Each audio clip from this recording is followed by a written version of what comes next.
reciente aparición de la inteligencia artificial, IA generativa, ha provocado una disrupción en todos los ámbitos de la sociedad y la educación superior no es la excepción. El fácil acceso a esta tecnología nos obliga a repensar tanto el proceso de enseñanza-aprendizaje como los métodos de evaluación y retroalimentación a alumnos. Los efectos de la inteligencia artificial en competencias tales como el pensamiento crítico y la creatividad aún deben ser estudiados a profundidad. Sin embargo, las universidades se están viendo forzadas a acelerar la adopción de estas herramientas por la necesidad de dotar a sus alumnos de las competencias que ya demanda el mercado laboral. En esta sesión charlaremos con representantes de universidades que pertenecen a la Artificial Intelligence Global Education Network, AGEN, para conocer cómo están respondiendo a estos retos y las sinergias que están realizando para ello.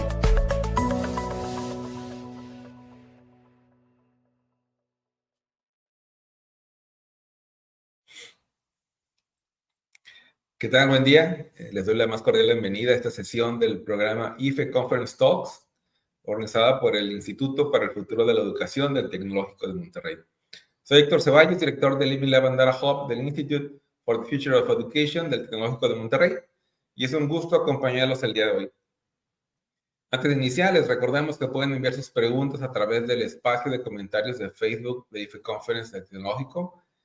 Y bueno, aprovechamos también el espacio para invitarlos a ser parte de IFE Conference 2026. Sí, este evento es el punto de encuentro de líderes de innovación educativa. ¿Okay? Conecta con tomadores de decisiones, investigadores, docentes, emprendedores EdTech y expertos que están impulsando la transformación educativa. Descubre nuevas ideas, conoce las últimas tendencias y participa en las conversaciones que están marcando el futuro de la educación. Durante esta sesión aparecerá un código promocional que podrán usar en su registro para obtener un 20% de descuento en la experiencia presencial o virtual. Esto está disponible hasta el 15 de octubre. Y el evento se llevará a cabo del 27 al 29 de enero del 2026 en el Tecnológico de Monterrey, Campus Monterrey. Así que aquí los esperamos. El día de hoy presentaremos el tema AI Gen, Universidades en la Era de la IA. Y para ello es un gusto contar con la participación de Gabriela Arraigada Bruno, profesora asistente del Instituto de Éticas Aplicadas y del Instituto de Ingeniería Matemática y Computacional de la Pontificia Universidad Católica de Chile, Chile. Bienvenida. Muchas gracias por la invitación. Muy bien. Y también tenemos a Rubén García Sánchez, quien es coordinador de enlace en la Dirección de Universidad Virtual de Aprendizaje Digital de la Universidad de Guadalajara, en México. Muchas gracias. Y contamos además con la participación de Gloria Cortés Buitrago, jefe de Innovaciones Tecnológicas de la Dirección de Innovación y Desarrollo Académico, Curricular y Tecnológico para el Aprendizaje, didacta, de la Universidad de los Andes en Colombia. Bienvenida, Gloria. Muchas gracias por la invitación. Un gusto estar acá. Muchas gracias. Pues sean bienvenidos, nos da mucho gusto que nos acompañen y ahora vamos a dar inicio con el panel, ¿sí? Voy a pedir porque me pongan por ahí unas filminas con las cuales quisiera dar una introducción a qué es la red, ¿verdad? Esta red surge justo en el IFE Conference de este año, en el 2025, en enero. Lanzamos desde el TEC esta convocatoria para formar esta comunidad de práctica de universidades, ¿sí? Lo que busca esta red es impulsar las aplicaciones de inteligencia artificial en educación superior. No solo el desarrollo, sino la adopción, lo cual es un tema bastante complejo cuando vemos los diferentes niveles que deben participar en un proyecto de este tipo, ¿sí? Entonces, puntualmente lo que buscamos es fomentar esa adopción de tecnologías de IA, asesorar en la creación de directrices institucionales para el uso responsable de la tecnología, de la IA en particular, proporcionar recursos educativos abiertos y capacitación sobre el uso pedagógico de la IA, ¿sí? Crear un espacio para compartir experiencias entre universidades, medir el impacto de estas herramientas en la enseñanza y aprendizaje y desarrollar herramientas de código abierto, de IA de código abierto, ¿sí? Entonces, bueno, ese es el objetivo de la red. Y si vamos a la siguiente, pueden ver, hemos invitado a más de 50 universidades que se han ido sumando al proyecto. en 11 países, Latinoamérica y España, ¿sí? 37 de estas universidades ya han formalizado su adscripción y hemos definido también un comité directivo en el cual participa la Universidad de Guadalajara, la UNAM, la PUC de Chile, la Universidad de los Andes, la Universidad de Cuenca y la Universidad de Australia en Argentina, así como el Tecnológico de Monterrey. Este grupo está pequeño, está empezando a articular acciones como la creación de comités, ¿sí? Y esos comités van a permitir que haya esta comunicación y se vaya dando esta sinergia entre las universidades participantes. Los comités están alineados al tema de tecnología o desarrollo de nuevo software y tecnologías de IA, investigación, desarrollo de la facultad y ética, ¿no? Un tema muy importante en la actualidad. Y bueno, sobre esto vamos a estar conversando el día de hoy. Adicionalmente, hemos estado trabajando en el desarrollo de algunos pilotos de una tecnología que liberó recientemente el TEC, que llamamos TechGPT, y se han estado haciendo algunos ejercicios con esto. Hemos también hecho otras actividades como lanzar la primera encuesta del DEC en Latinoamérica sobre el tema de IA. Hay más de 15 universidades que están trabajando ya en recopilar información que al final de un ejercicio vamos a poder presentar en el próximo IFE Conference los resultados de esta encuesta. Así que estén ahí al pendientes, ¿no? Ahí pueden ver también el código QR por si quieren más información o entrar a esta liga tech.rs/EIN en mayúsculas y ahí pueden encontrar más información. Si vamos a la siguiente filmina, aquí pueden ver un ejemplo de los casos de uso que estamos piloteando en este semestre agosto-noviembre del 25 con estas universidades y algunas otras más que se han sumado al ejercicio. Por ejemplo, cómo podemos utilizar la IA y en particular ciertos prompts parametrizados para generar casos médicos, ¿no? Y que estos se utilicen de manera didáctica. Así como otros como identidad visual, detección de alumnos en riesgo, etcétera. O sea, es bastante interesante las aplicaciones que estamos ahorita piloteando y el objetivo de esta red justamente es poder observar qué hacen los demás, hacer en conjunto. La tecnología la estamos poniendo ahorita desde el TEC para poder hacer estos pilotos y más adelante vamos a poder tener acceso a la tecnología desde diferentes avenidas. Ya eso también lo iremos conversando más adelante. Por lo pronto, con esto cierro la introducción a lo que es la red, ¿sí? Y ahora sí ya doy paso a la parte importante del panel, que es justamente empezar a conversar sobre esos temas, ¿no? Y aquí voy a ir abriendo la pregunta y pues vamos, basando en la voz, así como los voy viendo en la pantalla.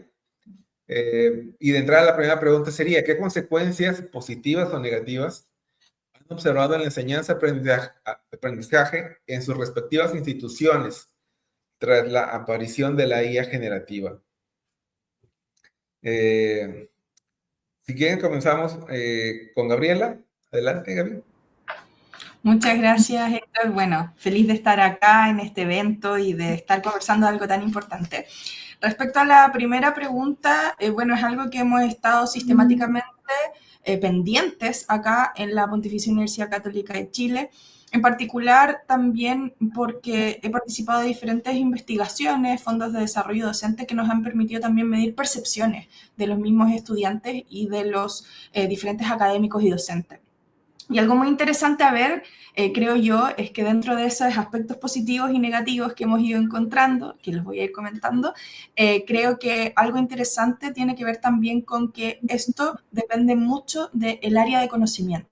O sea, el tipo de adopción y el tipo de desafío depende mucho si estamos hablando de carreras STEM, ciencias sociales, artes, humanidades, las percepciones son diferentes, las experiencias son diferentes y esto también nos da mucha información respecto a cómo tenemos que también nosotros ir enfrentando estos desafíos de la inteligencia artificial generativa. Dentro de las cosas positivas, siempre es bueno partir por lo positivo. Hemos visto mucho de cómo se ha integrado un dinamismo en la clase al utilizar inteligencia artificial generativa. Hay adopciones diferenciadas, pero se han encontrado diferentes herramientas y maneras de fomentar creatividad, experimentación, que yo creo que es algo muy interesante, experimentar con ecosistemas y ambientes de conocimiento que tengan inteligencia artificial generativa permite resultados que antes no necesariamente se podían hacer. También podemos ver mucho apoyo en tareas automatizables, y quiero decir automatizables con tareas más rutinarias, ¿cierto? Todo lo que tenga que ver tanto para el docente como para los estudiantes respecto a, por ejemplo, revisión de textos, facilitación de, por ejemplo, asignar diferentes tareas, revisiones rápidas de conocimientos pequeños, ¿cierto? No de desarrollo, sino que conocimientos un poco más acotados. Y la personalización del aprendizaje, que si bien tiene sus riesgos, cuando es bien mediado hemos visto muy buenos resultados. Ahora, también esto nos ha generado muchos desafíos y es la gran discusión que yo creo que a todos nos tiene muy pendientes. Dentro de los resultados de una de las investigaciones que hicimos fue la percepción de que muchos estudiantes tendían a antropomorfizar mucho su interacción con inteligencia artificial generativa, particularmente los chatbots, ¿ya? Esto es muy interesante porque nosotros lo aplicamos en diferentes investigaciones con estudiantes de psicología, estudiantes de ciencia de datos, estudiantes de sociología, de diferentes áreas, y pasaba que la antropomorfización era un rasgo transversal, con independencia del conocimiento técnico específico que pudiesen tener los estudiantes. Entonces eso nos generó a nosotros una alerta porque hemos visto cómo los chatbots han un poco influenciado también esta interacción, están modificando el lenguaje, ya vemos estas historias en las noticias donde ya estamos utilizando palabras que antes no eran parte de los vocabularios académicos o sociales, porque es el signature, ¿cierto? La firma de ChatGPT, por ejemplo. Entonces ahí hay un tema. Y las otras dos grandes puntos que hemos evidenciado han sido la dependencia, una dependencia muchas veces inconsciente en que se recurre automáticamente a la inteligencia artificial generativa, evitando que los procesos creativos sean autónomos o auténticos, y eso es muy importante sobre todo con los diferentes procesos de aprendizaje. Y dentro de las brechas digitales, yo creo que más que la brecha digital que se discutía inicialmente, que era el acceso ya está mucho más masificado. Hemos identificado, trabajando también con el Ministerio de Educación acá en Chile, con el Centro de Innovación, una brecha sistemática en la incorporación, bien lo mencionaba Héctor, el tema ético. Ya estamos teniendo mucha capacitación digital sobre qué es la IA, cómo usarla, pero la parte crítica, la deliberación ética sobre cómo yo transformo esto en algo significativo para el proceso de aprendizaje, cómo estoy yo también influenciando de manera positiva o negativa desde la perspectiva ética, es algo que todavía no estamos desarrollando y yo creo que esa es una de las grandes falencias o lados negativos que podríamos resaltar.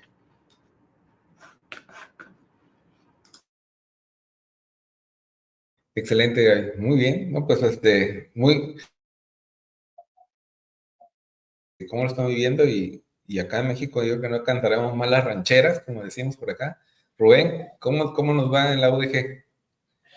Bien, pues pues yo creo que como en todas las universidades, pues estamos tratando de desarrollar estrategias que nos permitan pues aprovechar la inteligencia artificial de manera adecuada, ¿no? Ya tenemos datos de que pues muchísimos estudiantes la utilizan, los profesores pues también empiezan a utilizarla cada vez más, ¿no? Por ejemplo, una de las estrategias recientes es que pues ahora ya todos los profesores y estudiantes en la Universidad de Guadalajara pues pueden tener acceso a Gemini Pro a través de Google Workspace for Education, que es la cuenta que manejamos para correo electrónico y para Google Classroom también, que se utiliza pues como un soporte del aprendizaje presencial para estrategias de aprendizaje híbrido y otras cosas, ¿no? Entonces, bueno, pues tenemos eso, pero lo importante no es, digo, el acceso es fundamental, ¿no? Porque, bueno, pues también son tecnologías que no cualquiera puede tener acceso, pero más allá del acceso, pues ahora estamos preocupados también, bueno, pues cómo hacer un uso adecuado, ¿no? Sabemos que nosotros tenemos que generar una especie de gobernanza, ¿no? De la inteligencia artificial, donde pues claramente pues podamos establecer cuáles son los parámetros de uso adecuados, ¿no?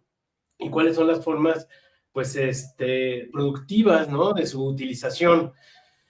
Otra cosa es, bueno, cómo vinculamos la inteligencia artificial con la innovación educativa, este fenómeno del que hemos estado hablando y trabajando desde hace décadas prácticamente, ¿no? Hemos hablado desde hace mucho tiempo que las prácticas docentes deben transformarse, ¿no? Que debemos de empezar a desarrollar las habilidades transversales de los estudiantes, pensamiento crítico, trabajo en equipo, resolución de problemas, etcétera, ¿no? Hemos planteado diversas estrategias para ello, ¿no? Pero sin embargo, bueno, pues sabemos también que la enseñanza tradicional, pues es muy persistente, ¿no? La enseñanza tradicional es algo que sigue ahí, que no ha podido transformarse totalmente, aunque ya muchas profesoras y profesores pues empiezan a utilizar otras estrategias para fomentar la interacción, el aprendizaje colectivo, el aprendizaje activo y demás.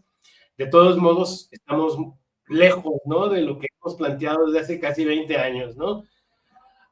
Una de las ventajas que en este sentido tiene la inteligencia artificial es que pues vuelve la evaluación sumativa tradicional, la vuelve obsoleta, ¿no? Ya las formas tradicionales de evaluar el aprendizaje, pues ya cada vez se manifiestan más inapropiadas, ¿no? Para los entornos de aprendizaje que se quieren impulsar, ¿no? Entonces eso es algo que va a impulsar un cambio también. En lugar de evaluar simplemente con un examen al final o con un ensayo al final, pues ahora tenemos que pensar las evaluaciones de manera procesual. Tenemos que pensar en términos de todo el proceso que implica para que los estudiantes puedan llegar a ciertos resultados.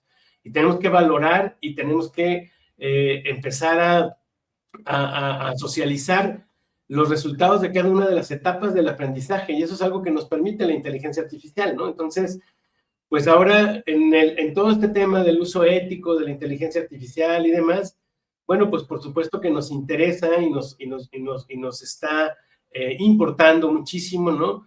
Bueno, pues cómo pasamos de una evaluación de producto a una evaluación de proceso. Y eso implica ese cambio de lo que hemos hablado de hace 20 años, ¿no? En la educación y en la innovación educativa, ¿no? Eso implica que tenemos que transformar las prácticas docentes. Y bueno, pues la inteligencia artificial nos puede servir como un impulsor de todo esto, ¿no? Obviamente, hacer ejercicios de aprendizaje activo en clases, generar rúbricas claras, definir objetivos de aprendizaje claros, hacer un diseño retrospectivo, ¿no? De los cursos en función de los objetivos de aprendizaje. Son cosas que implican trabajo. Pero también la inteligencia artificial puede ayudarnos a hacerlos ahora de una manera mucho más ágil inclusive la idea de la personalización del aprendizaje, que es otra de las ideas en las que se ha hablado desde hace muchísimo tiempo, ¿no? Pero que bueno, pues queda también lejana porque pues muchos de los sistemas de aprendizaje personalizado son muy caros o son inaccesibles, ¿no? Para las universidades, ¿no? Pues ahora tenemos un poco más de posibilidades probablemente, entonces pues estamos preocupados por cómo generar esas estrategias que desde abajo los profesores puedan ir desarrollando para transformar sus prácticas docentes y para usar de una manera productiva en sus aulas, ¿no? Entonces, pues eso es así como nuestra preocupación fundamental ahorita, ¿no? Cómo incidimos en las prácticas docentes, cómo hacemos que la inteligencia artificial no sea un obstáculo, no sea una distorsión de los aprendizajes, no se meta con la capacidad cognitiva de los estudiantes, sino que la potencie, ¿no? Y que, bueno, pues todo eso que hemos hablado de la interacción de los estudiantes con los profesores, la interacción entre los propios estudiantes, la interacción de los estudiantes con ciertos contenidos y ciertos espacios de interacción también, ya digital, bueno, pues se haga una realidad y se integre pedagógicamente con una intencionalidad clara, pero además pues no puede ser impulsada. Nos hemos dado cuenta que la innovación no se puede decretar, ¿no? Por tanto, no podemos decir, así debe de usarse la inteligencia. No, tenemos que ir cambiando las prácticas, la cultura, poco a poco desde abajo, y creo que, bueno, pues ese es el camino que hemos estado eligiendo y por el que creo que vamos a estar avanzando, ¿no? Ya hay muchas personas que se preocupan, ¿no? Está bien, está mal, inteligencia artificial, hay, como en todos lados, voces de alarma, o como en todos lados, optimismos desbordados, ¿no? Pero yo creo que pensando y teniendo claridad en lo que se busca y vinculándolo con la innovación educativa o los procesos de innovación educativa de los que hemos estado hablando hace mucho tiempo en educación, creo que podemos ir más allá de esos límites o de esos optimismos no tan apropiados. Bueno, yo ahí le dejaría por lo pronto. Muy bien, Rubén, muchas gracias. Pues muy amplio el contexto y pues claro, en tu rol aquí en la UDG, estás también en el ojo del huracán, igual que Gloria, desde UNIAN. Cuéntanos, Gloria, ¿cómo le está yendo por allá, Colombia? Bueno, no muy lejos de lo que ya comentaron Gabriela y Rubén. La universidad se encuentra como frente a situaciones similares. Yo quisiera traer a colación algo que nos pasó al comienzo de este semestre y un poco con lo que comentó Gabriela, como un ejemplo de las cosas que están pasando y que nos están pasando a todos de la misma manera, es esta preocupación por la dependencia de los estudiantes con la inteligencia artificial. Este es una anécdota más que un dato de estudio, es una anécdota. En la bienvenida a estudiantes de este semestre colocamos unas carteleras por toda la universidad donde le preguntábamos a estos estudiantes qué pasaría si no existiera la inteligencia artificial. Y al recoger esas respuestas encontramos muchos estudiantes donde contestaban cosas como: me sentiría muy solo, no podría enfrentar la universidad, mi vida se desbarataría, cosas de ese estilo, que es solo un ejemplito más, Gabriela, de lo que ya nos comentaste sobre esta dependencia. Esto era un paréntesis porque me llamó mucho la atención lo que tú decías, pero pues esto es un reflejo de esa situación que estamos viviendo con los estudiantes. Bueno, de nuestra parte, hemos visto la inteligencia artificial generativa como una oportunidad que nos va a permitir dinamizar aún más todos los procesos de transformación digital que se tienen en la universidad. O sea, llega a acelerar muchas cosas que pues antes no podíamos hacer. Mencionó Rubén también cosas como la personalización, por ejemplo, el aprendizaje nos posibilita como un andamiaje tecnológico que hace más posible este tipo de cosas en las universidades. Entonces, esa es una primera cosa que para mí es un aspecto positivo. Sin embargo, pues sigue siendo la preocupación principal nuestra la forma en que esto va a impactar la enseñanza y el aprendizaje.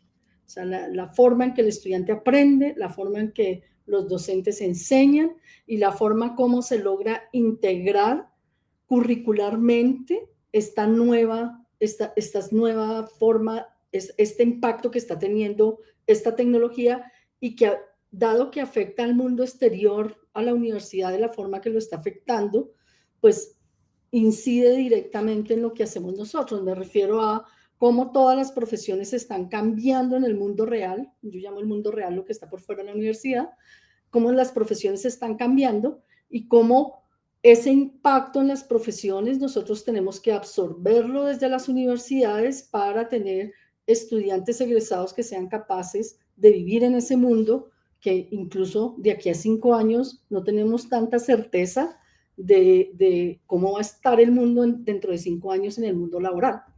Entonces, pues es una incertidumbre grande con la cual tenemos que vivir y tenemos que aprender a vivir. Por otro lado, pues tenemos dentro de las preocupaciones que hemos visto en la universidad una gran preocupación de los profesores sobre las formas de evaluación, sobre cómo debemos evaluar, cómo cambiamos la forma en que damos cuenta del aprendizaje de nuestros estudiantes. Hay una frase de una compañera, una colega que yo siempre la menciono porque me parece muy diciente y dice: no sé si estoy calificando a mi estudiante o estoy calificando a ChatGPT.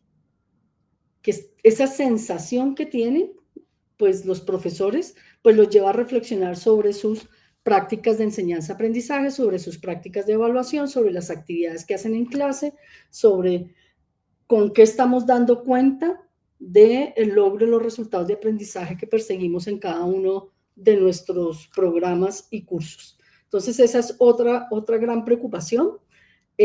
Por otra parte, la parte ética, que tiene que ver más como con la cultura que logremos impregnar en nuestros estudiantes sobre el uso de esta tecnología tanto en su vida personal como en su vida profesional, y pues en su vida académica, por supuesto. Entonces, esos tres elementos pues son los que nos están como retando. Y por último, que también lo mencionó Rubén, pero lo tenía aquí dentro de mis puntos para traer a la mesa, es cómo la inteligencia artificial generativa, cómo hacemos para que en vez de ser una fortaleza se convierta en una debilidad. O sea, tenemos que evitar que nos haga más débiles y que nos vuelva más fuertes. Y esto se refiere a todas estas habilidades de pensamiento crítico de los estudiantes, de capacidad de comunicar en escrito cosas desde su propia producción y no la producción de este tipo de herramientas, y el tema de la creatividad. O sea, el reto de cómo hacemos para que estos usos de la inteligencia artificial realmente fomenten todas estas cosas y no nos debiliten. La otra cosa que nosotros usamos mucho con nuestros profesores es hacernos la pregunta: ¿a qué estamos renunciando en cada uso de la inteligencia artificial? Como docentes, como estudiantes y como académicos también, ¿a qué se renuncia cuando estamos usando la inteligencia artificial? Tenemos unos retos muy interesantes. Ya hemos empezado como todo el tema, ya pasamos como por las fases de capacitación, de traer esto, de talleres para los profesores, y estamos en este momento de la innovación educativa utilizando la inteligencia artificial, muy basado en este espíritu de la innovación educativa con sentido, de que cualquier uso de la inteligencia artificial esté integrado de manera armónica con las rutas de aprendizaje que se proponen en los cursos, que tenga un propósito pedagógico puntual, que trabajamos muchísimo con los profesores, que lleva mucho a estas reflexiones de qué debo evitar en este uso que tengo en un curso determinado, qué debo evitar que haga la inteligencia artificial, y que debo hacer consciente al estudiante de que su uso lo puede perjudicar más que beneficiar, y que se dé la oportunidad de hacer reflexiones por sí mismo y utilice la inteligencia artificial en aquellas partes donde de verdad le sea de utilidad para su proceso de aprendizaje. Generando esos proyectos que hemos hecho con profesores, pues hemos tenido pues muchas reflexiones alrededor de qué hacer y qué no hacer. La pregunta a veces en la innovación es: quisiera usar inteligencia artificial, ¿qué puedo hacer con inteligencia artificial? En esta tecnología nos hemos cuestionado mucho la pregunta es: ¿qué no debemos hacer con la inteligencia artificial? ¿Sí? Entonces, pues estamos en eso, y creo que me sumo a los retos que ya habían mencionado, y no quisiera como volver a repetir lo que ya habían mencionado Gabriela y Rubén. Muchas gracias, Gloria. Pues de ese tamaño es el problema, ¿no? Justo muchos retos, y las instituciones están buscando cómo dar línea a sus profesores y a sus alumnos, ¿no? Para cómo usarla apropiadamente, ¿no? Y bueno, la siguiente iteración sería sobre cómo están sus instituciones trabajando el tema, pero antes de entrar en eso, Gabriela, como experta en ética de la inteligencia artificial, cuéntanos cómo percibes tú el tema ético, porque la vez pasada que conversábamos en Perú, tu enfoque de ética aplicada creo que es el más apropiado para atacar estos temas, ¿no? Adelante. Bueno, muy agradecida por esas flores que me tira Héctor. Efectivamente, bueno, yo parte del trabajo que hago, soy parte del Instituto de Éticas Aplicadas de la universidad, y yo me dedico mucho al ámbito de la ética en todo este proceso. Y claro, la verdad es que en general de lo que uno se preocupa tiene que ver con aspectos un poco no sincronizados, no de alguna manera vinculados entre sí. Entonces, muchas veces se piensa sobre procesos éticos relacionados con el proceso de aprendizaje en sí mismo, es decir, como con una ética pedagógica.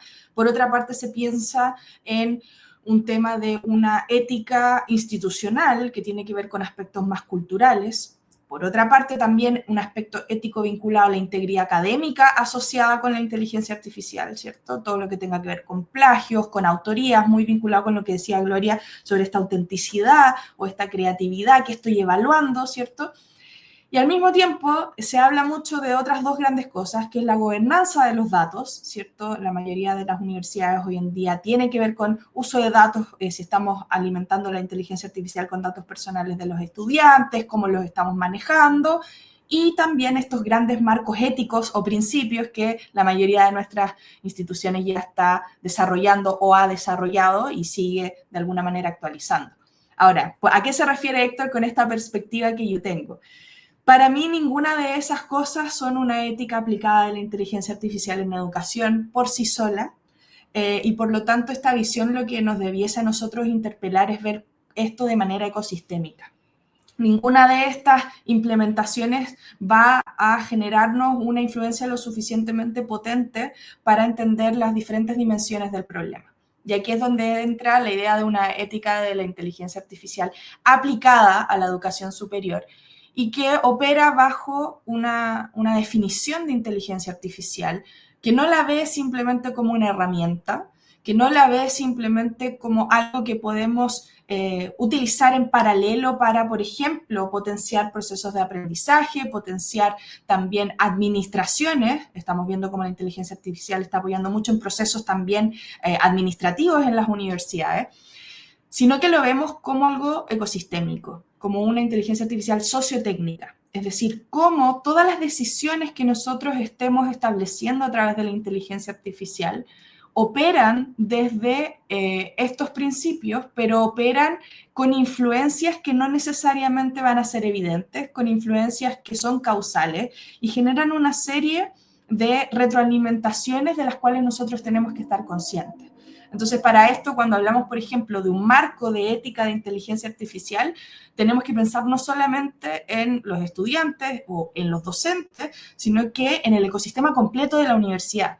Cómo estas acciones se están retroalimentando, cuáles podrían ser los potenciales sesgos, y entender que acá hay valores, hay principios en juego, hay decisiones técnicas sobre si decidimos utilizar algo o no.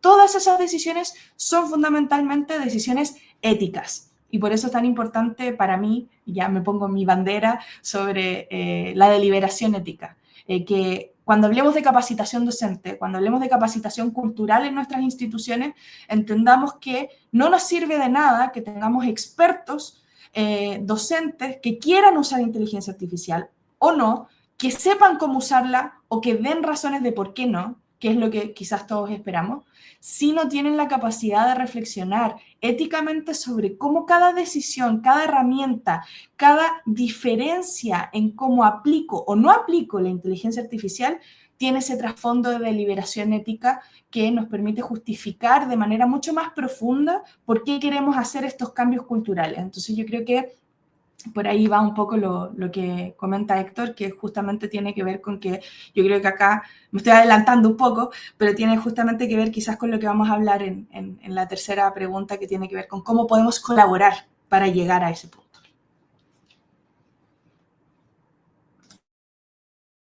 Excelente, Gaby. Pues sí, justamente el abordaje, ¿no? Que los alumnos entiendan, ¿no?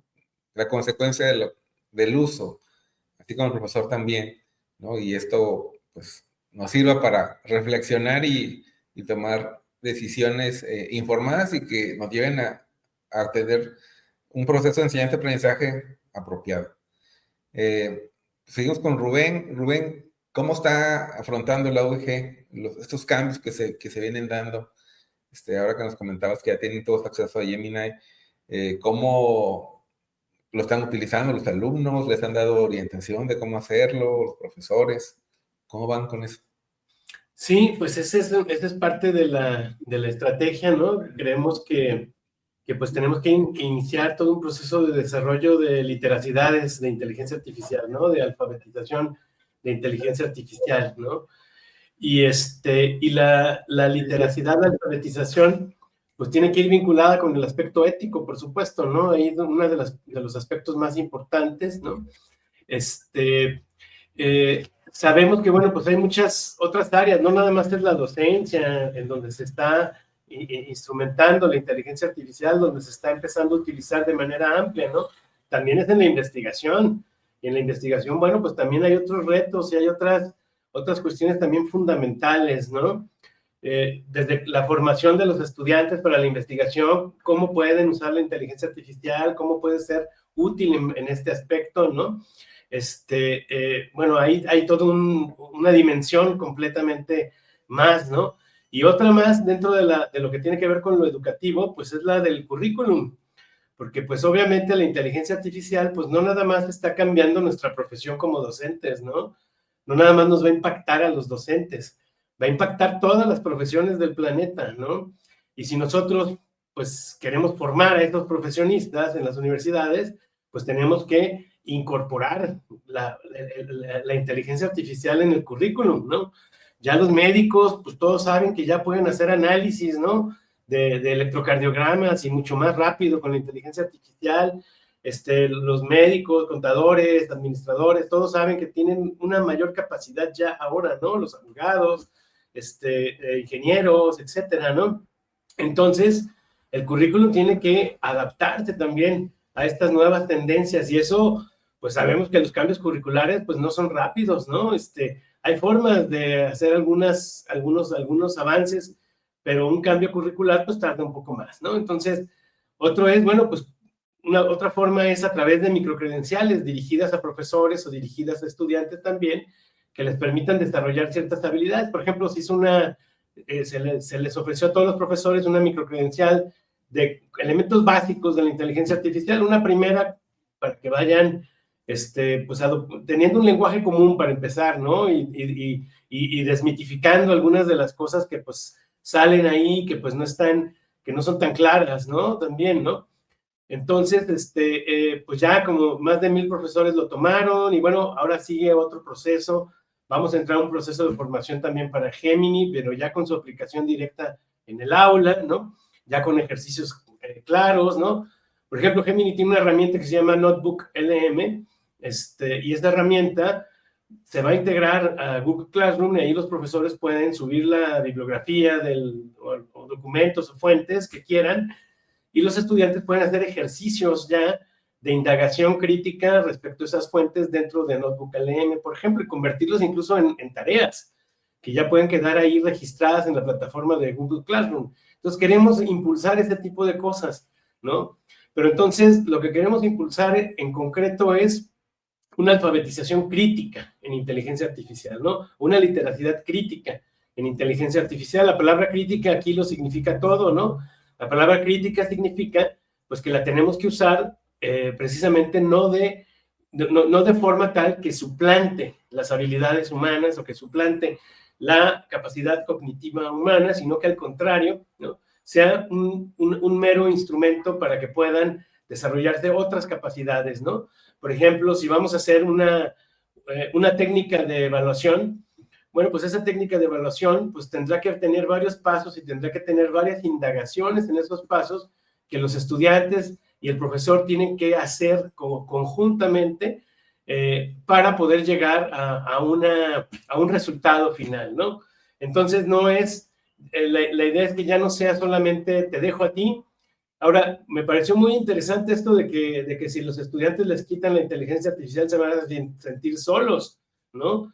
Porque eso es algo que también muchos estudiantes sí se enfrentan, ¿no? La idea de que pues no tienen una gran retroalimentación, ¿no? En el proceso educativo y finalmente pues se sienten solos. Ahora, pues las inteligencias artificiales se vuelven sus compañeros, ¿no? De apoyo, ¿no? Para dudas, para cosas, hasta emocionales a veces, ¿no? Entonces, bueno, pues tenemos que también críticamente valorar eso, por qué se vuelven tan dependientes de la inteligencia artificial en ese sentido, ¿no? Eso me pareció sumamente importante entender, ¿no? ¿Por qué pasa eso, ¿no? Y qué podemos hacer al respecto, ¿no?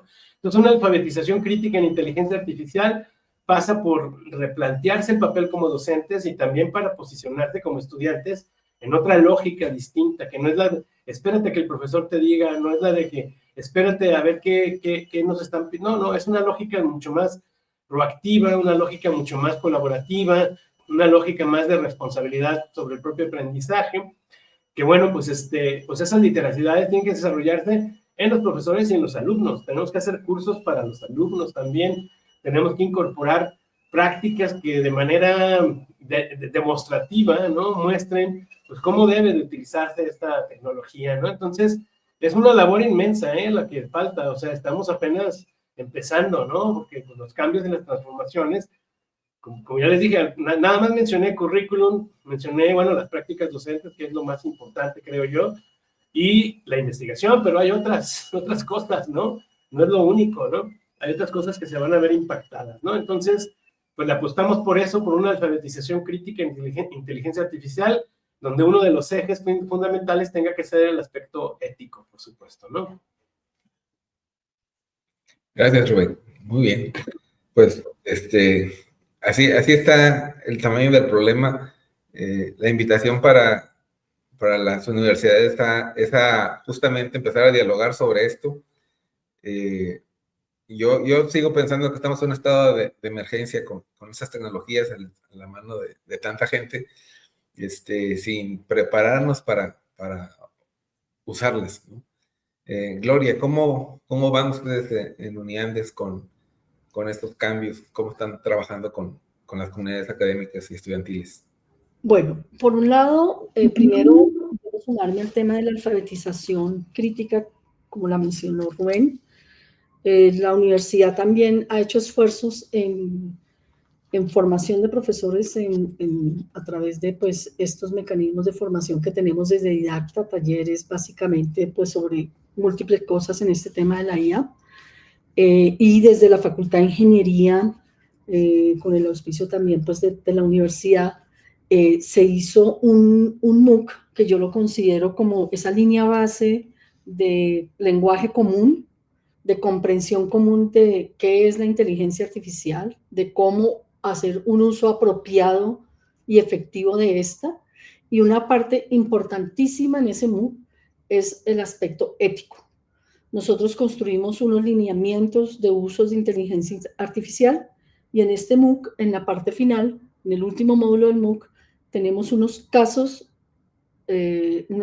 ficticios de situaciones éticas que invitan a reflexionar al participante en el MOOC en cómo se debe actuar en frente a esas situaciones de acuerdo a nuestros lineamientos institucionales. Entonces, este MOOC además es abierto, que lo puede usar cualquier persona.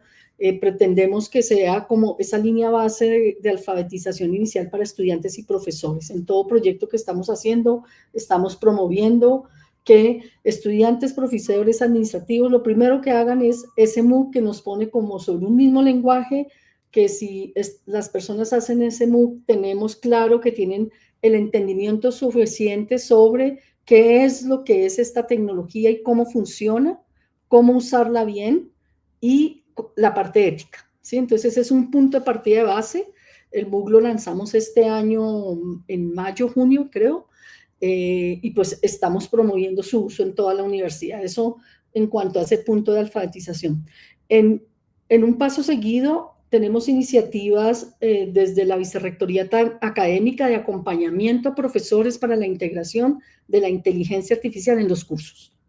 Esta iniciativa, que lo que hacemos es desde Didacta acompañar a los profesores, pretende hacer varias cosas. Una, proponer por un uso apropiado dentro del aula de clase de la inteligencia artificial generativa, un uso consentido, o sea, un uso con un propósito educativo específico, y también con un tema de evaluación de eso, o sea, cómo después de haber diseñado una actividad donde utilizamos la inteligencia artificial con los estudiantes, utilizando cualquier herramienta, construimos asistentes, hacemos prompts, hacemos actividades con Notebook LM, hacemos de pronto asistentes que desarrollamos nosotros mismos para un propósito específico, pero ese andamiaje tecnológico tiene que estar rodeado de un andamiaje educativo, ¿sí? Alrededor de eso va todo el diseño educativo, que es el que garantiza un uso apropiado y que además nos va a permitir al final evaluar si logramos o no logramos esos propósitos. Entonces, detrás de esto tenemos un modelo de evaluación que combina encuestas y grupos focales con los profesores, con los estudiantes, de esas actividades que estamos haciendo con inteligencia artificial. Tenemos varias categorías en las cuales estamos observando todo lo que hacemos, por ejemplo, la forma en que se hace la actividad, cómo contribuyó la actividad al proceso de aprendizaje de los estudiantes, cuál fue la percepción que tuvieron los estudiantes, cómo si fue clara la retroalimentación que surgió durante la actividad, antes, durante, después, cómo fue el rol del estudiante en el proceso. Bueno, todas estas cosas que nos interesa recuperar a través de nuestros procesos de evaluación para finalmente poder hacer mejoras.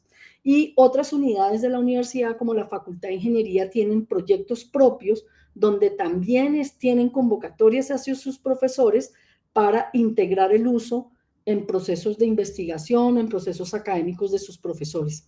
Y en particular en esa facultad están trabajando muy de la mano también con nuestra área de transformación digital para buscar la mejor forma de tener la habilitación tecnológica que se requiere para tener una inteligencia artificial donde podamos garantizar como la propiedad de los datos, poder hacer seguimiento al uso que hay por detrás, que no lo permiten tanto hacer las herramientas que son abiertas, ¿no? O sea, es distinto a poder hacer seguimiento a través de una herramienta propia de cómo los asistentes que construimos los usan los estudiantes con su propósito. Si usamos todo herramientas abiertas, hacer seguimiento de esto no es tan sencillo. Entonces también hay un andamiaje tecnológico que hay que construir y que no se construye desde un solo lugar de la universidad. Este es una de los aspectos que convoca a toda la universidad para lograr resultados como que de verdad sean eficientes y que sean lo que estemos buscando en el propósito que tenemos al integrar esta tecnología dentro de las prácticas de los docentes, pero también en los currículos, como decía Rubén. Gracias, Gloria. Pues muy bien, vamos ya creo que cerrando la conversación. Entonces, la última pregunta, les diría que lo aprovechamos para discutir sobre cómo podemos colaborar entre instituciones justo para afrontar estos retos. Y con esto pues vamos cerrando el panel. Comenzamos contigo, Gaby. A ver, bueno, también en la línea de lo que mencionaba Gloria y Rubén, que esto, claro, son esfuerzos compartidos. Acá en la Universidad Católica de Chile, de hecho, el nuevo rector, Juan Carlos de la Hiera, creó una nueva vicerrectoría, que es la Vicerrectoría de Inteligencia Digital. Y yo creo que eso es un paso muy importante porque le da articulación a la existencia de las vicerrectorías académicas, de docencia, ¿cierto?, de investigación, que son estos puntos claves que hemos estado conversando, y que permiten apropiarse un poco de esfuerzos existentes, pero darle suficiente profundidad a las intervenciones, porque hay que tener en consideración que esto no solo necesita un conocimiento específico, sino que hay que tener liderazgos que sean, que vengan a construir sobre lo ya construido. Entonces, desde la perspectiva académica, docente e investigativa, nosotros tenemos que buscar algo que también profundice lo que ya tenemos y entender los enfoques y valores detrás de esto. Así que, aprovecho también de decir lo contenta que estoy de la decisión desde Rectoría de crear esta vicerrectoría de inteligencia digital. Pero también que yo creo que esto es una señal de que cómo tenemos que abordar esto. ¿A qué me refiero?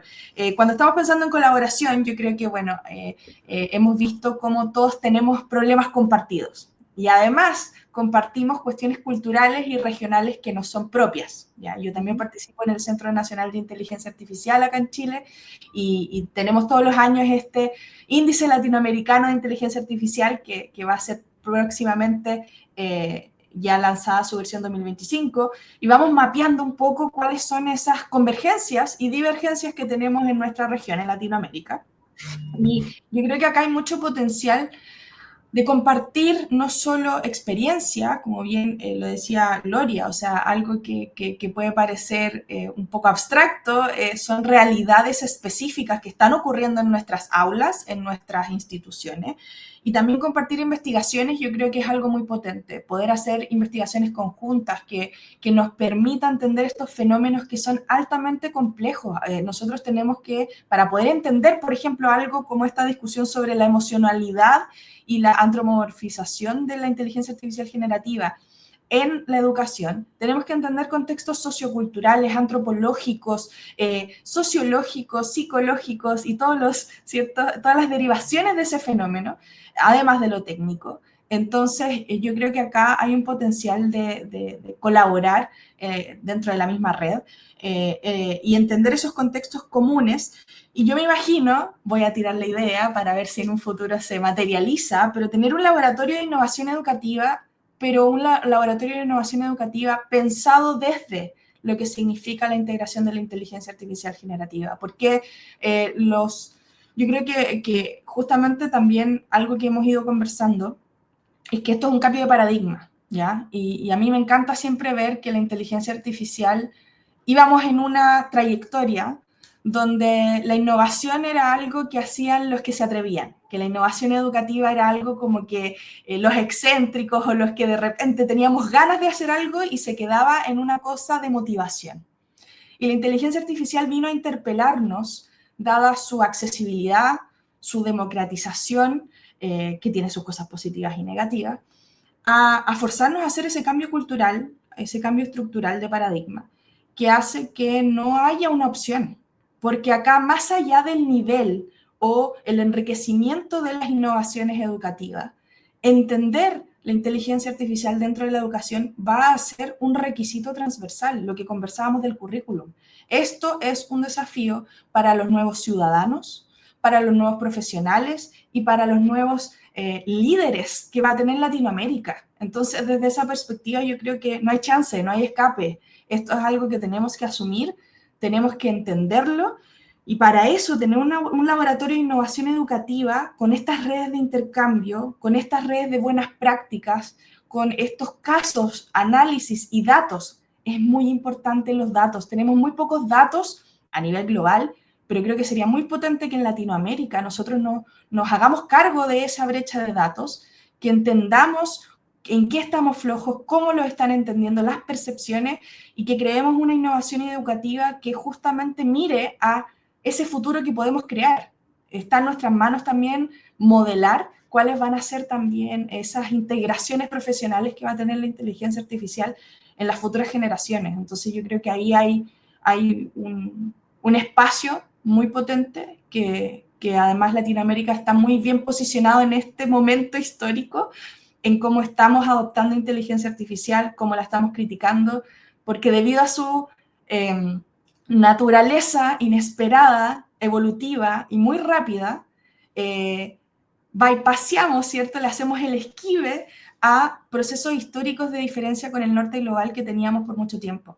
Ahora estas preguntas que nos estamos haciendo nosotros, también se las están haciendo, lo he conversado con diferentes colegas en el norte global, ¿cierto? En diferentes áreas, porque a pesar de que hay diferencias culturales y estructurales, la pregunta central es la misma, porque estamos todos dependiendo de un fenómeno que, si bien controlan algunos pocos, estamos todos a merced de hacernos cargo. Entonces yo creo que es un punto de inflexión muy potente para que empecemos a pensar en este tipo de colaboraciones. Excelente, Gaby. Sí, pues es justamente la idea de esta red, trabajar en conjunto, ¿no? Teniendo la misma cultura latina, ¿no? Poco miedo a entrarle al toro. Inclusive en la encuesta del Digital Education Council ponen a Latinoamérica como una de las áreas más optimistas respecto a la IA. Y creo que esto pues coincide con lo que nos comentas. Rubén, ¿qué opciones tú ves para fortalecernos, hacer sinergias al interior de la red? Sí, yo igual de acuerdo, creo que pues tenemos que colaborar, tenemos que conocer lo que se están haciendo en otras partes, cómo se están aplicando pues esta tecnología en los diversos ámbitos de la universidad, ¿no? También acá en la Universidad de Guadalajara pues se creó la Dirección General de Universidad Virtual y Aprendizaje Digital, que también pues sería como una instancia que ya focalizaría esos esfuerzos, ¿no? De cómo incorporar pues el aprendizaje digital ya en un sentido amplio, ¿no? Para la educación presencial, para la educación híbrida, para la educación en línea también, ¿no? Que también tiene otros desafíos y que también es otro reto porque, bueno, pues pues también es otra de las que está creciendo muchísimo ya también, ¿no? Entonces, pues hay varios aspectos del aprendizaje digital, pero sí, yo creo que ahora sí todos tocan la IA, ¿no? Todos tocan la inteligencia artificial, va a estar, si no es que ya está en todas partes, su desarrollo es extremadamente vertiginoso, ¿no? O sea, en lo que estamos nosotros medio reflexionando sobre lo que pasó el año pasado, pues ya las cosas cambiaron radicalmente, ¿no? Ya los modelos de generación de imágenes, pues son cada vez mucho más potentes, los modelos de generación de textos, los de presentaciones, etcétera. Hay aplicaciones cada vez más específicas, ya puedo hacer aplicaciones dando órdenes a un prompt, generando un prompt, puedo generar toda una aplicación y hasta publicarla y ponerla en línea para que pueda utilizarse inmediatamente, ¿no? Entonces hay múltiples avances y transformaciones que están dándose constantemente, por lo que pues no nos podemos dar el tiempo de esperar, ¿no? No podemos esperar a estar listos porque nunca vamos a estar listos, ¿no? Entonces, ¿qué hacemos en un marco de transformación, de cambio, que viene, sí, como se dice, como lo dijo Gaby, del norte global, ¿no? Pero al que pues tenemos que hacerle frente todos y bueno, pues también tenemos acceso, ¿no? Y también tenemos formas de instrumentar estas tecnologías en nuestras áreas, en nuestros espacios, ¿no? Yo creo que pasa por la colaboración, pasa por el intercambio de experiencias, pasa, y no nada más entre instituciones, que yo creo que la iniciativa de la iGen, de la Artificial Intelligence Generative Network, creo que es fundamental, ¿no? Pero también entre los propios profesores, entre los estudiantes, ¿no? También eso no es ni nuevo, hemos hablado desde hace mucho tiempo de comunidades de práctica, ¿no? Pues yo creo que ahora pues tenemos que realmente potenciarlas, ¿no? Tenemos un profesor en un evento que tuvimos que se llama Innovaforum en la universidad, después de que tuvimos el evento se acercó conmigo y me dijo, oye, pues yo uso esto, yo lo uso allá en Ciudad Guzmán, que es una ciudad pequeña, ¿no? De Jalisco, allá hay un centro universitario, yo lo uso allá y lo utilizo y hago materiales, les hago ejercicios a los alumnos, les hago esto, lo utilizo así, así, así, pero tengo un problema, ¿qué? Pues que me ven mal todos mis compañeros de trabajo porque la uso, ¿no? Me ven mal porque la estoy utilizando, ¿no? Entonces dice, yo quiero que me inviten a colaborar, ¿no? A platicar de mi experiencia, ¿no? Y a conocer cómo lo están haciendo en otros profesores, ¿no? Yo creo que esa parte es una parte fundamental, ¿no? Es una parte fundamental. Si queremos enfrentar algo que es de un cambio vertiginoso, prácticamente indetenible, ¿no? Donde cada vez hay más aplicaciones y demás, y que además está transformando nuestro ámbito, que es el universitario, ¿no? Pues yo creo que no podemos hacerlo de manera aislada, ¿no? Yo creo que tenemos que empezar a crear esas comunidades de práctica, participar en estas redes, ¿no? Ir generando conocimiento, pero además también ir generando bancos ya de aplicaciones concretas, ¿no? Útiles, éticamente orientadas, ¿no? Que pueden usar tanto profesores como estudiantes, ¿no? Entonces, pienso que por ahí tiene que ser, ¿no? La forma de avanzar en esto. Gracias, Rubén. Sí. Excelente. Y para cerrar, Gloria. Bueno, yo creo que yo diría dos cosas. La primera, compartir. Ser capaces de compartir. Compartir información, como ya dijeron, compartir datos, compartir experiencias, compartir lo que nos ha salido bien, lo que nos ha salido mal. Espacios como este me parecen como fundamentales. Y el segundo es co-crear, construir en conjunto el ecosistema que queremos que tenga Latinoamérica en el tema de inteligencia artificial generativa para educación. Y ese ecosistema, pues, tiene muchos retos, ¿no? Sabemos que si bien tenemos acceso al uso de las herramientas, no somos generadores de tecnología, de la tecnología base que sustenta todo esto, ¿sí? Ni siquiera estamos representados de manera significativa en los datos que se utilizaron para el entrenamiento de muchos modelos. Entonces, tener este modelo que estamos entrenando desde Latinoamérica, me parece que ese tipo de cosas que localizan en nuestro contexto, en nuestro ambiente, en nuestra región, todo lo que es esto es muy importante, pero eso requiere primero de la voluntad de todos y segundo de la apertura que hemos tenido, pues la red es una demostración de apertura, ¿sí? A compartir cosas. Y el otro tema es poder de alguna forma potenciar a través de lo que hacemos, lo que en conjunto logremos. Entonces, por ejemplo, promover las cosas que hacemos, todas estas intercambios que podemos tener de las formaciones que ya tenemos montadas en nuestras instituciones. Por eso un poco la decisión de la universidad cuando hizo la formación que iba a ser base para la universidad fue hacerla abierta, por ejemplo. Esto debe estar disponible para no puede ser limitado para la universidad, no está en nuestro LMS propietario y allá donde solo pueden entrar nuestros profesores y estudiantes, no, lo pusimos en esa plataforma de cursos abiertos nuestro que usamos y en esa plataforma montamos nuestro MOOC, ¿sí? ¿Por qué? Porque creemos que es un aporte no solo para nosotros, sino para la región también o para el mundo habla hispana, que también no tenía como ese tipo de recursos a la mano. Entonces, para mí, esas dos palabras, cooperar y co-crear, sería el eje de la colaboración. Hacer proyectos en conjunto, en la triada que es en esta unión de los Andes, la Católica y el TEC. Uno de los proyectos que ganó Novus Triada es un tema de inteligencia artificial. Eso ya es algo, ya son 3 profesores de la universidad mirando usos educativos de esto, sacando resultados y mostrándole a la comunidad académica resultados de esto. Entonces yo creo que esa es la forma, Héctor. Gracias, Gloria. Pues muy bien, creo que podremos seguirnos aquí otras 2 horas platicando sobre el tema, pero ya tenemos que ir cerrando.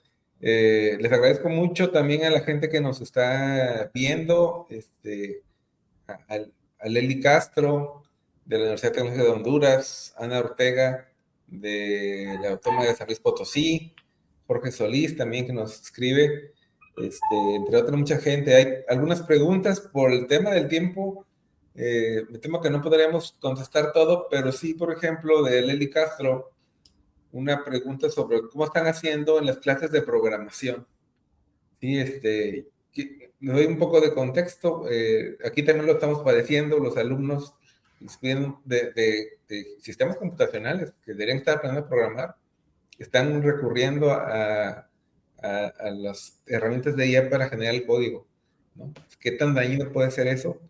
La verdad es que sí es un reto poder, ¿no? Limitar el acceso a las herramientas. No podemos limitar el acceso, entonces igual y ahí, no sé si alguno de ustedes quiera compartir, si yo platico un poquito de lo que he visto aquí en el TEC. Lo que se ha hecho, algunos profesores han tenido que subir el reto, ¿no? No solamente dame el programa, sino explícame cómo funciona, ¿no? O haz que truene, ¿no? Si el alumno no es capaz de hacer esas validaciones o demostrar que él lo hizo, pues ahí está evidenciando que no fue de su autoría. Como bien comentaba Rubén, ¿no? El proceso también se vuelve importante, no el producto. Al final del día, si puedes explicar cómo lo creaste, por qué le pusiste así a la variable siquiera, eso te va a ayudar a tener una guía, ¿no? De si fue él o no. Bueno, no sé si alguien quiera complementar Sí, bueno, nosotros acá hay una política bastante clara, sobre todo en el Departamento de Ciencias de la Computación, que pertenece a Ingeniería, donde si se sorprende o se verifica y el uso de inteligencia artificial generativa, se reprueba automáticamente el curso y esto sale en el expediente profesional del estudiante, es decir, cuando salga con su título, esto va a salir en su expediente como que reprobó por una falta de integridad académica también, sale que se reprobó el curso. Entonces, acá también hay un vínculo con lo cultural, ¿cierto? Con entender de que, ¿por qué estoy estudiando? esto ya va a algo mucho más interno y que tiene que ver con valorar el proceso. La idea es que tú aprendas y vienes a entender esto porque tú tienes que ser luego capaz de crear algo propio. Entonces, la valoración del trabajo, hay todo un tema detrás con estos valores que tiene la universidad, pero básicamente es eso. O sea, si se sorprende es una sanción bastante fuerte. Pero además de eso, es justamente lo que dices tú, Héctor. O sea, se ha también cambiado un poco el enfoque en el cual, por ejemplo, varios de mis colegas me comentan, nosotros hacemos como justificaciones aleatorias. O sea, le puede tocar a cualquier estudiante, porque son clases masivas, usualmente las de programación, y tienen que ser capaces de justificar el código. Tienen que ser capaces de mostrarlo y demostrarlo y comentarlo. Si hay una incapacidad en poder mostrar la lógica detrás de la tarea de programación, entonces se considera que... entonces ahí ya ni siquiera entramos únicamente a la idea generativa, sino que a cualquier tipo de copia, a cualquier tipo de mala práctica, y tampoco estamos como constantemente buscando, sino que esto te podría pasar en cualquier momento. Esto es algo que puede ser verificado en cualquier momento y eso también ayuda un poco a generar presión a que esto no es cualquier cosa, no es una simple copia, esto efectivamente va a tener consecuencias a mi reputación también, con cómo yo estoy formando. Esa ha sido una estrategia.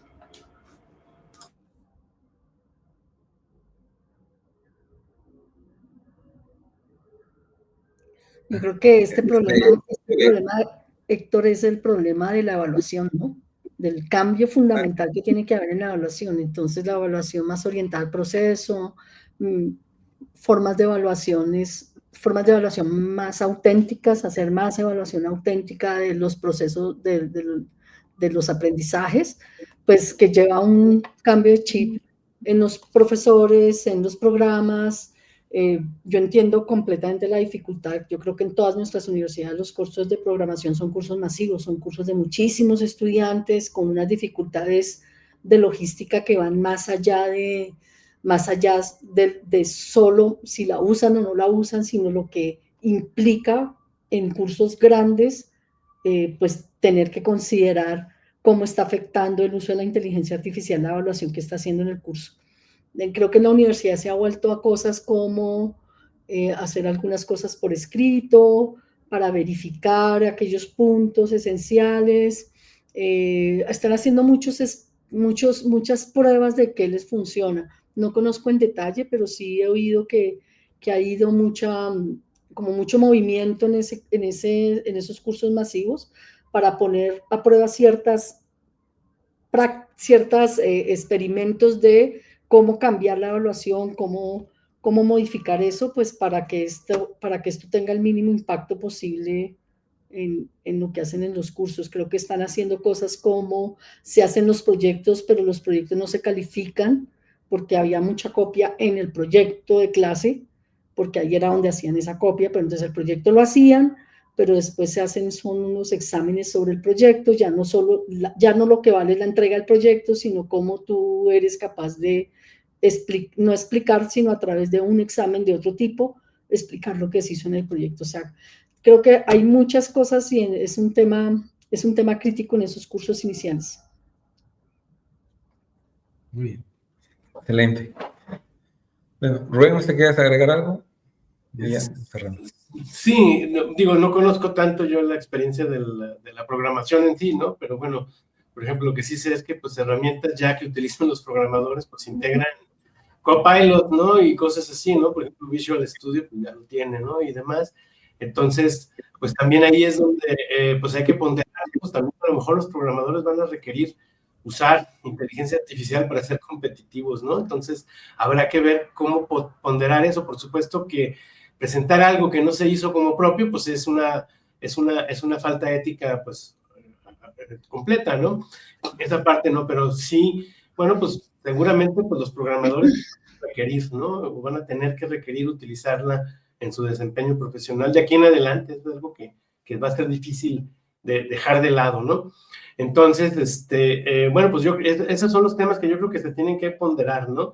Por supuesto, si algún estudiante entrega un artículo que fue hecho totalmente con inteligencia artificial y demás, pues eso no tiene por qué estar prohibido. Digo, eso tiene que estar prohibido claramente, ¿no? Pero tiene que haber también la posibilidad de que pueda haber un proceso a través del cual el estudiante, usando inteligencia artificial, lo haga de una manera ética para producir también un trabajo de ese tipo, ¿no?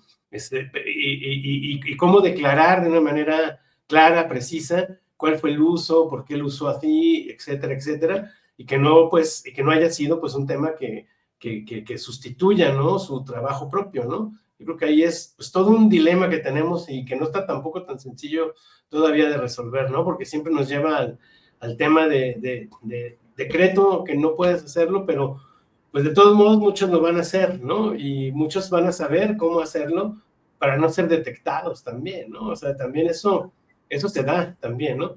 Entonces, pues bueno, hay todo un tema que yo creo que sí es crítico, ¿no? En este sentido, ¿no? Porque además, pues los campos profesionales, pues van a estar ya llenos también, ¿no? De esto, ¿no? Entonces, pues sí es un tema. Claro, va a estar difícil de trazar la línea que divide lo apropiado y lo no apropiado. Muy bien, pues bueno, vamos a entonces con esto cerrar el panel. Muchas gracias. La verdad es que fue un gustazo escucharlos, poder discutir. La verdad es que es un tema que en los próximos años tendremos que entrarle, no hay de otra, como bien comentaba, no es opción ver si quiero innovar o no. O sea, el monstruo está allá, el dragón está allá afuera, hay que salir a batirlo. Bueno, ya más pediría que nos mostraran la última filmina que traía por ahí preparada para hablar de las actividades que tendremos en IFE Conference 2026 en enero alrededor de la red, ¿sí? Vamos de entrada a mostrar en un panel 3 de los pilotos que están corriendo TechGPT. Queremos mostrar cómo lo utilizaron, qué resultados obtuvieron para socializar el uso de esta tecnología, TechGPT Open Edition, y poder ahí socializar esto que se está haciendo en la red. Adicionalmente tendremos algunos eventos para los miembros de la red. En plenaria vamos a mostrar los más de 10 pilotos de TechGPT que están corriendo actualmente. También tendremos reuniones para cada uno de los 4 comités, donde de manera híbrida, ¿no?, tanto gente que esté en Monterrey como gente a distancia nos puedan platicar y podamos tener sesiones de trabajo, idear proyectos, y la gente que se vaya sumando a la red va a poder acceder a estas reuniones. Y por último, hablar sobre cuál es el plan con TechGPT Open Edition, cómo va a estar disponible para que ya las universidades que lo quieran adoptar puedan hacerlo. Más información aquí en la página de la red. Y ya con esto, pues, concluimos y los invitamos nuevamente a asistir a esta conferencia en enero próximo. Tendremos más de 500 actividades, conferencias magistrales e híbridas, eventos especiales, espacios de networking enfocados en el aprendizaje, la colaboración y la innovación. El IFE Conference 2026 se lleva a cabo del 27 al 29 de enero en el Tecnológico de Monterrey, Campus Monterrey. Para más información pueden visitar la página ifeconference.tech.mx o escribir al correo ifeconference@serviciostech.mx. Es una fiesta, estimados. Esto que tenemos en IFE Conference resulta ser una fiesta para quienes participamos y podemos conversar, discutir, hacer sinergias, establecer colaboraciones, así como los invito a participar en la red, también a esta conferencia para que podamos ahí tener un encuentro. Para finalizar, agradezco a nuestros ponentes y en nombre del Tecnológico de Monterrey y el Instituto para el Futuro de la Educación, los esperamos en la siguiente sesión de IFE Conference Talks, en la cual tendremos el panel Visiones que Transforman, Emprendimiento EdTech en la TAM. La cita es el miércoles 8 de octubre y por esta ocasión tendremos un horario diferente. La sesión será a las 10 horas, tiempo del Centro de México. Muchas gracias por habernos acompañado el día de hoy. Y gracias al equipo técnico que nos apoyó en la logística de la sesión. Un abrazo para todos, que tengan un excelente día. Muchas gracias. Hasta luego. Chao, chao. Hasta luego, muchas gracias. Bye.